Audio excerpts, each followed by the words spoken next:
Hello friends, knowledge update में आपका स्वागत है। फ्रेंड्स, हम लोग आज करेंगे यूपी पीसीएस के पेपर के बारे में बात।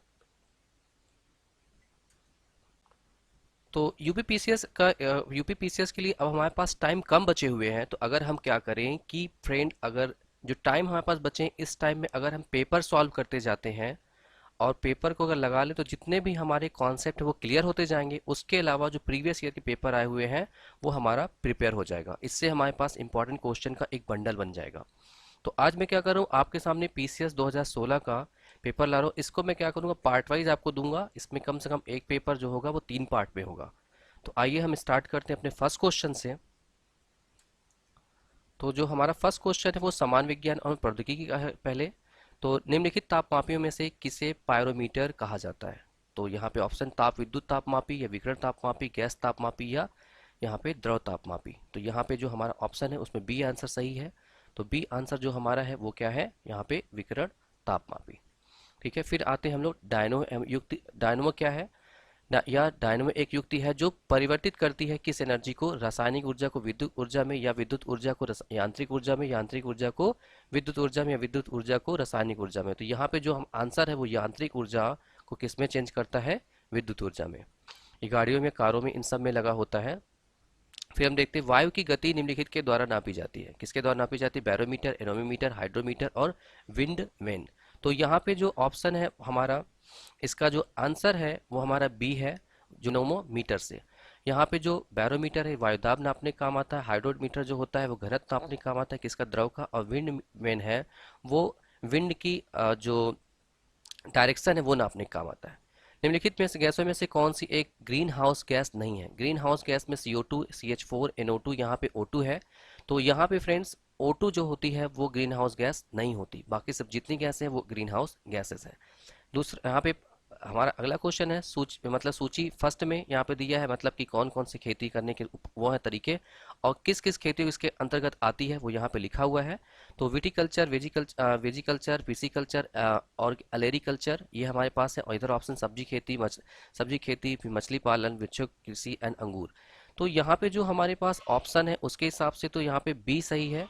बी में क्या है कि ए का फोर्थ है। अगर विटिकल्चर अंगूर की खेती के लिए होता है, एंड वेजिकल्चर जो होता है वो होता है वृक्षों की खेती के लिए, एंड पिसिकल्चर जो होता है वो मछली के पालन के लिए, एंड ओलरीकल्चर जो होता है वो सब्जी खेती के लिए।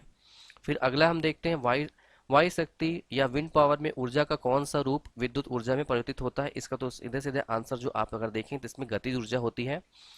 मानव की सामान्य स्वस्थ आंख के लिए स्पष्ट दृष्टि की न्यूनतम दूरी, इसको आप याद कर लीजिए कि अगर ऑप्शन आपके यहाँ 50 सेंटीमीटर, 10 सेंटीमीटर, 15 सेंटीमीटर, 25, इसका फ्रेंड 25 सेंटीमीटर होता है।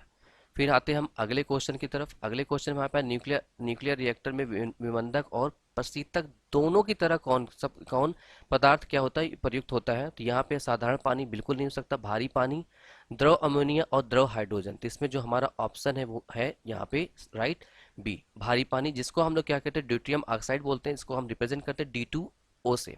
पानी का होता है H2O, तो इसका होता है D2O।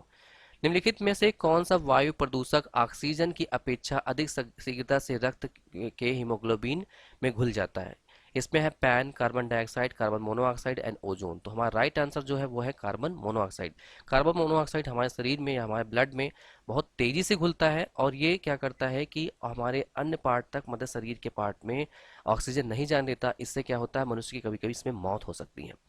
हीमोग्लोबिन के बारे में निम्नलिखित कथनों पर विचार कीजिए। यह रक्त में ऑक्सीजन का संचार करता है, या लौह युक्त यौगिक है, यह कुछ रोगों के लिए प्रतिरक्षा प्रदान करता है, यह रक्त को लाल रंग में प्रदान करता है। तो यहाँ पे फर्स्ट, सेकेंड और फोर्थ ऑप्शन सही है।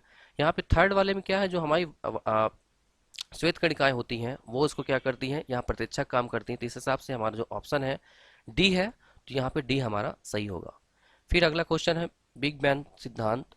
बिग बैंग सिद्धांत निम्नलिखित के उद्गम की व्याख्या करता है। किसका करता है, स्तनधारी जीव का, हिमयुग का, ब्रह्मांड का, या महासागर का। तो हमारा आंसर है ब्रह्मांड।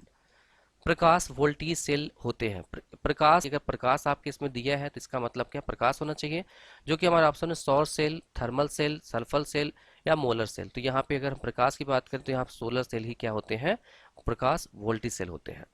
जीन के भीतर अनुक्रम आधार परिवर्तन कहलाता है, मतलब अगर डीएनए में और में अगर कोई परिवर्तन होता है तो ये हमारा किस में आता है, प्रजनन में या प्रतिरूप में या उत्परिवर्तन में या संयोजन में, तो हमारा किस में आएगा, उत्परिवर्तन, जो जीन में परिवर्तित हो जाए तो उसे हम किस में श्रेणी में लाएंगे, उत्परिवर्तन में।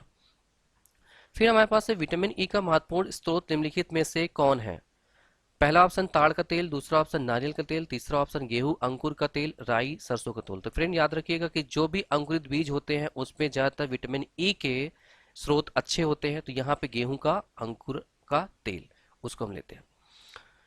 अगला हमारा है, अगला क्वेश्चन हमारा है कि कैफीन किस में उपस्थित होता है, तो केवल चाय में, केवल कॉफी में, चाय और कॉफी दोनों में, या नींबू पानी में।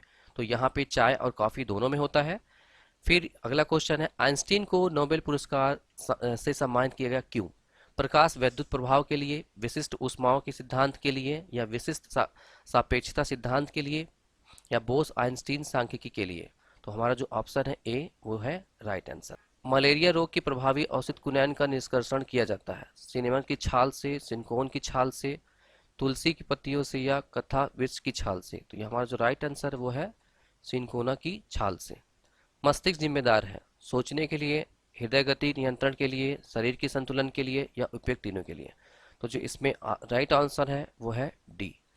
तो मस्तिष्क जिम्मेदार जो होता है, इसमें जो मस्तिष्क के पार्ट होते हैं वो दो पार्ट होते हैं, एक अग्र पार्ट होता है, एक पश्च मस्तिष्क बोलते हैं।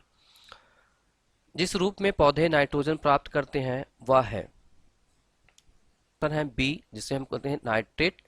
नाइट्रेट के रूप में क्या होते हैं, पौधे नाइट्रोजन प्राप्त करते हैं। निम्नलिखित में से किस युग में सही सुमेल नहीं है।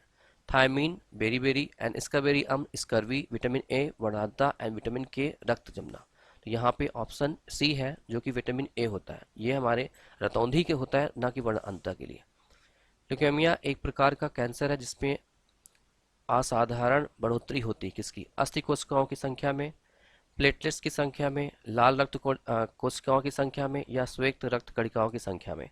तो इसका जो राइट आंसर है वो है श्वेत रक्त कणिकाओं की संख्या में।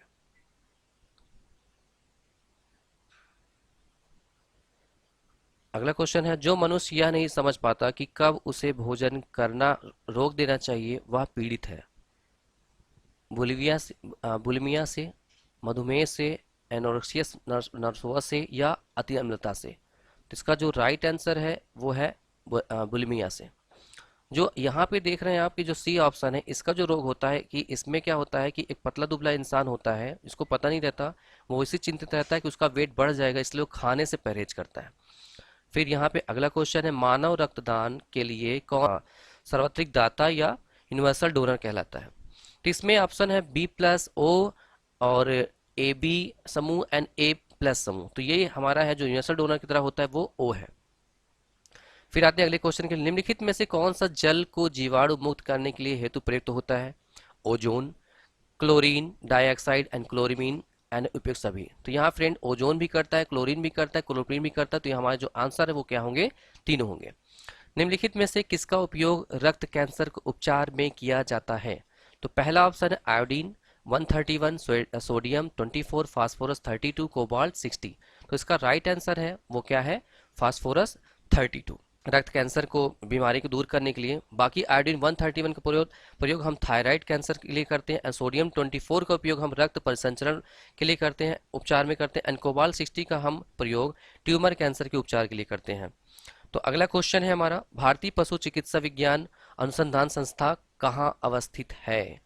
तो इसमें ऑप्शन है बरेली में, मथुरा में, करनौल में, पटना में। तो ये हमारा कहाँ पे है, बरेली में। मिर्च की तीक्ष्णता का कारण है लाइकोपिन की उपस्थिति, या कैसिडिन की उपस्थिति, या कैरोटीन की उपस्थिति, या एंथ्रोसाइनिन की उपस्थिति। तो इसमें हमारा जो आंसर है वो है बी है हमारा। मिर्च के तीखेपन का जो कारण है उसमें उपस्थित कैप्सेसिन एल्कलाइड है, इसका रासायनिक सूत्र जो होता है C18H2O3N है।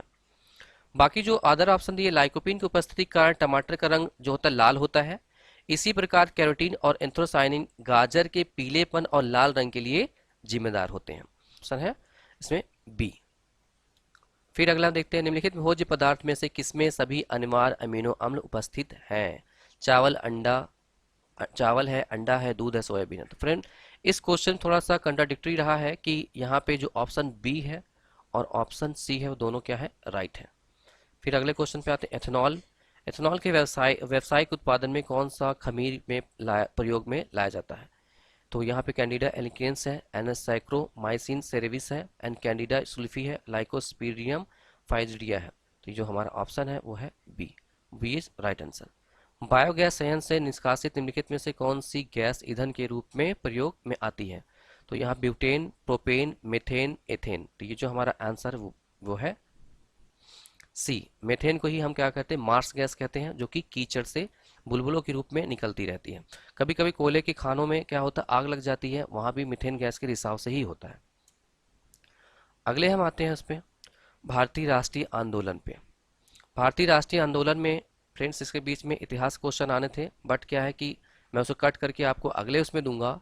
तो यहाँ पे हम देखते हैं भारतीय राष्ट्रीय आंदोलन में खिलाफत आंदोलन के प्रमुख नेता निम्नलिखित में से कौन थे? मौलाना मोहम्मद अली और शौकत अली, मोहम्मद अली जिन्ना और साकेत अली, या मौलाना अबुल कलाम आज़ाद और रफ़ी अहमद किदावत, या रफ़ी अहमद किदावत और किदावाई और शौकत अली।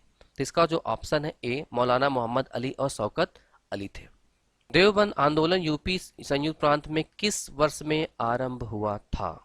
जो हमारा अगला क्वेश्चन है, तो मोहम्मद कासिम नौनोतवी और रशीद अहमद गंगोही द्वारा 1866 और 1867 ईस्वी में तत्कालीन संयुक्त प्रांत के सहारनपुर स्थित देवबंद से देवबंद आंदोलन प्रारंभ किया गया था।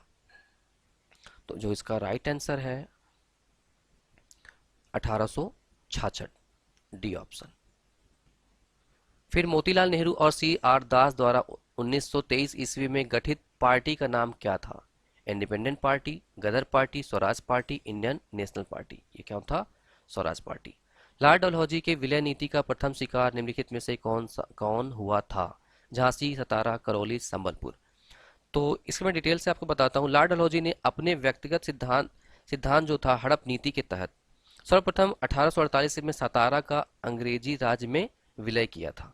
तो जो हमारा यहाँ पे ऑप्शन है वो बी। बाकी के बारे में आपको बता रहा हूँ कि फिर 1849 में जैतपुर एवं संभलपुर का, 1850 में बालघाट का, और 1853 में झांसी का, और 1856 में अवध को कुशासन के आरोप में इसको हड़प लिया था। तो अगला क्वेश्चन है, अंग्रेजों के विरुद्ध खान अब्दुल गफ्फार खान द्वारा प्रारंभ किए गए आंदोलन का क्या नाम था? इसमें जो है option A is right answer, Lal kurti red shirt. फिर दूसरा ऑप्शन है क्विट इंडिया और खिलाफत, या उपयुक्त में से कोई नहीं। इसमें लाल कुर्ती के, इसमें डिटेल्स में आपको बताता हूँ। इसमें सविनय अवज्ञा आंदोलन के दौरान उत्तर पश्चिम सीमांत प्रांत में खान अब्दुल गफ्फार खान, जिन्हें हम सीमांत गांधी भी बोलते थे, द्वारा अपने खुदाई खिदमतगार संगठन के तहत लाल कुर्ती आंदोलन चलाया था। इस संगठन के स्वयं सेवक लाल कुर्ती पहनते थे। अगला क्वेश्चन है, निम्नलिखित में से किसके विरोध में रविन्द्रनाथ टैगोर ने नाइटहुड्स का परित्याग कर दिया था? तो इसमें रॉलेट एक्ट है, जलियांवाला बाग कांड है जो हुआ था, Simon Commission and Cripps Mission. तो इसमें जो हुआ ये जलियांवाला बाग कांड 1919 में जो हुआ था, इसके ही विरुद्ध में क्या किया था, रविन्द्रनाथ टैगोर ने अपनी जो नाइटहुड की उपाधि थी वो त्याग दी थी। तो फ्रेंड्स प्लीज मेरे चैनल को आप सब्सक्राइब करिए ताकि जो क्वेश्चंस हैं मैं आप तक ला सकूं और आप इजीली उठ सकें। तो थैंक यू फॉर वॉचिंग, और प्लीज़ ये वीडियो को शेयर करिए अपने फ्रेंड के बीच, बताइए और आप सॉल्व करिए अच्छे से, अपने नंबर गेन करिए, अपने नॉलेज को गेन करिए। Thank you for watching.